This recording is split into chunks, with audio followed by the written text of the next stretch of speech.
Hey folks, Fernando doing another video for the Modern Survivalist. In this case, it's going to be an EDC update coronavirus version. So yeah, it's basically the same thing as always. I've been doing this over the years, and the system is pretty much the same. Having a flashlight, a pocket knife, multi-tool, a phone, wallet, that sort of thing. Of course, now given the situation, there's a couple additions which a couple months ago you never would have thought of. Today, it's kind of crucial EDC gear to have.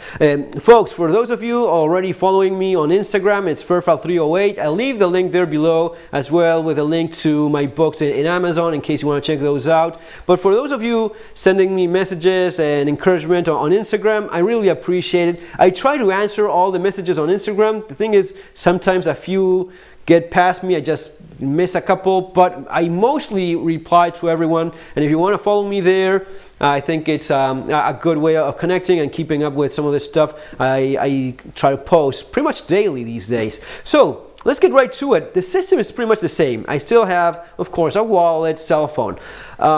In case you're wondering, it's just the same old wallet that I've had for a couple of years now, a compartment for coins, and same cell phone. It's an LG G6, oldie but goodie, has good camera, takes nice pictures, and I have it with a Spigen case and a screen protector of tempered glass. So that's my setup. Now the thing is, I adjusted given the situation. What I do is my cell phone goes in my front pocket on the cargo pants, and just stays there. So I put it in the pocket before leaving, and I just keep the phone for emergencies, but I do not touch it once I put it in that pocket. The wallet, I bring it out so as to pay for whatever I went out to buy, and back to the pocket, trying to make minimal contact with it. The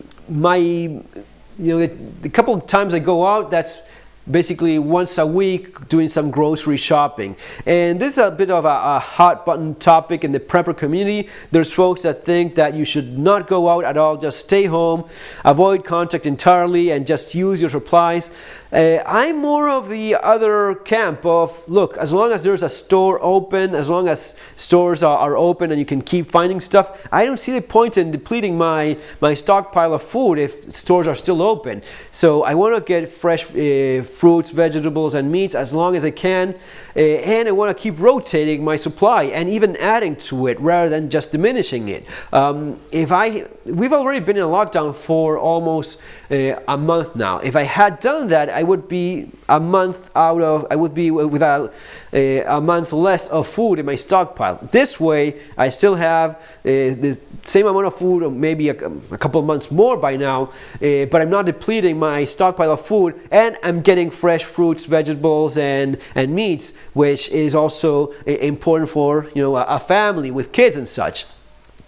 So that is the two camps in terms of going out or not. I just go out once a week, restock on some of the supplies that we need, and I take all the precautions as you probably figure out by now.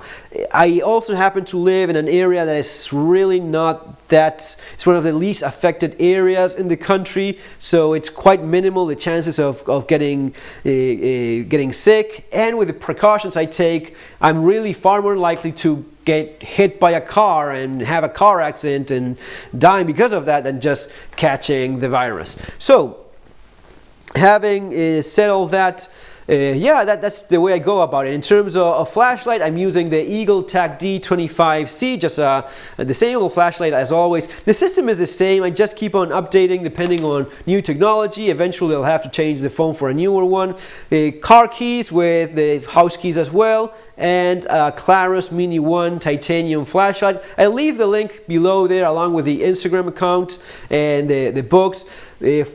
Victorinox Manager, a tiny Victorinox that is super handy, has some of the essentials that you find in the Mini Champ, and in a smaller format, just a skinny version of the Mini Champ. At least that's the way I see it. In terms of multi-tool, the same one I've had over the years, the Learman Charge TTI. I recently learned with my conversation with Daniel, the survivalist in Venezuela, he has the exact same multi-tool I have, the earlier Charge TTI, the titanium version of the Charge.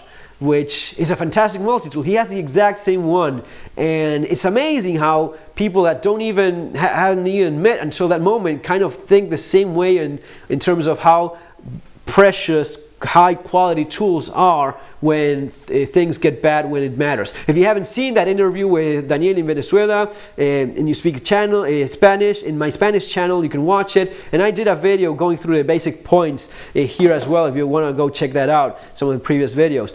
I'm leaving behind my zero tolerance because it's a little bit bulkier, and I'm trying to minimize all this stuff as much as possible. So I'm just taking my Voyager Tanto tip and half straight edge and serrations 50-50. This is more of a utilitarian knife, but I think fills the bill quite nice in terms of being something very lightweight, something very tough and versatile in case you need a tough tool. You can pry with this thing, you can saw with this part here. So I think it's a good way to go, given everything going on, in case you need something like that. In terms of masks, I've been advising people to get themselves a gas mask maybe for a couple of months now. I've posted links over in my website, themodersurvivalist.com. Hopefully some of you guys have listened and bought yourself a mask. If you have it, by God, wear it. Don't be shy about it. Who cares at all? You know, what do you care about what strangers think? Use the mask, protect yourself. That's the only thing that matters. In my case, this is my mask, the one I'm using when I'm going out, and it's a general service respirator made by Scott. It's the latest generation of gas mask used by the British military, replacing the S10 that uses 40mm NATO filters. It's a great mask. It looks a little bit kind of Darth Vader kind of look. I haven't had any complaints. No one has ever said a thing to me wearing this mask. None. Maybe I got a couple thumbs up or cool mask. Other than that, just everything is fine. It's a very good mask. It has great visibility, fits nicely, seals well against your face. When you check for negative pressure or when you breathe out to see if the seal is right, it's spot on, and the voice amplifier works well. People hear you when you speak with this thing on. The only thing is these cartridges are expensive, hard to get. If you're wondering where I got the mask, I got it a few years ago on eBay. Today, man, it's going for bids over $300 for a used one with, you know, without a spare set of filters. So these are bayonet filters that are easy to take out, replace and such. That would be the negative. These are not cheap or easy to come by. The advantage is that you can remove this and use 40mm NATO ones as well. But these are better. You breathe in and out better with this. For folks that haven't tried something like this, these latest generation of gas masks, you breathe a lot easier, much easier than with an N95 or any of these homemade respirator things, or yeah, even a proper N95 with a valve. You just breathe a lot better with this. This is a high efficiency particle filter. It's going to be like a HEPA, like 99.97% of the particles are going to be getting filtered, and is adequate also for nuclear, biological, and chemical threats. So yes, cool filters, but expensive, and that would be the disadvantage. On the plus side, you don't need to replace these all that often. These are very tough, and you're looking at a particle filter. You just want something that, as long as it's structurally sound, it keeps doing its job. According to 3M, you only should replace the particle filters when you feel that the flow of air is a little bit compromised, when it's a little bit tougher to breathe in. Only then, when it's saturated, you replace the particle filter. I'm going to be applying the same logic to this as well. Now, in terms of gloves, I'm using nitrile gloves, and these are a little bit tougher than your latex gloves, and I take a spare pair just in case. I've been using latex at first, and one of the first runs I did to a grocery store with my white latex gloves, I realized that my fingers, where you were touching stuff, it just looks brown. That just says a whole lot about how dirty everything in a grocery store is. Imagine the amount of people going through those places, how dirty all that stuff is. Just makes a lot of sense to wear gloves. And take a spare pair. Today I happened to use my spare pair because I saw the opportunity. There was a store with very few people and I had to go to that specific store to look for something, and I ended up using the spare pair as well. So makes a lot of sense to have one in case you even break it, of course. That's a good idea.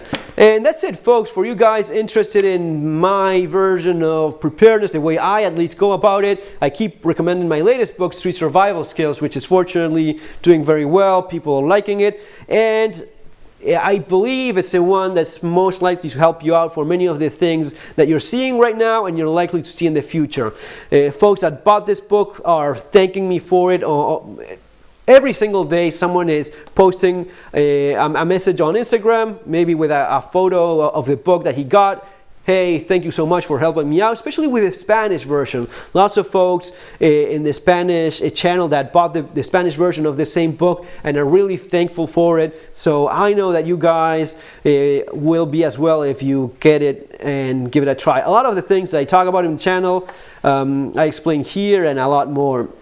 Unfortunately, stuff that I hope you would never have to use, and unfortunately things that people right now are having to do. You know, I don't want to make this video too long, but there's things I never thought people would end up using, such as, for example, disposing of, you know, a body, that sort of thing. Yet now in Ecuador, there's not services taking the bodies from the houses. There's people that they had a loved one that died, and all of a sudden they're calling, there's no one coming, and days, even weeks go by and no one shows up. This is a time when real preparedness matters. This is the time when nonsense is very dangerous. If you've been told that you have to put a body in an oil barrel, in a metal barrel, and burn it or throw it in the river and sink it, that's the kind of thing that may land you in jail. If someone dies in your household, you have to call the authorities. You have to call the police. You have to call medical services. That's what you should be doing. Now, that's in normal times. If you're right now in Ecuador, where weeks go by and no one picks that up, you have to know what to do. And what you should be doing is, of course, you cannot have a house with a body rotten inside. It's just not an option. Now, if police are not responding, what you should do is record every time you try to call the authorities as to have them show up and take the body. If they're not doing that, take lots of pictures, talk with your neighbors. Probably it's happening to our people. You organize and start burying those people at a safe distance from where people are living. But first, before touching anything, make the attempt of calling the authorities. That's number one. Take many pictures. Number two, talk with everyone around you, people in your community, so that everyone knows what's going on and you can all back each other up when authorities finally get their act together and can show up. Folks, that's the kind of stuff, that's the kind of real preparedness I talk about in Street Survival Skills. Also, if you're interested in surviving the economic collapse, something that's kind of unavoidable at this point, my first book, The Modern Survival Manual, Surviving the Economic Collapse. These are available in Amazon as well. Guys, see you on our next video. Have an awesome day.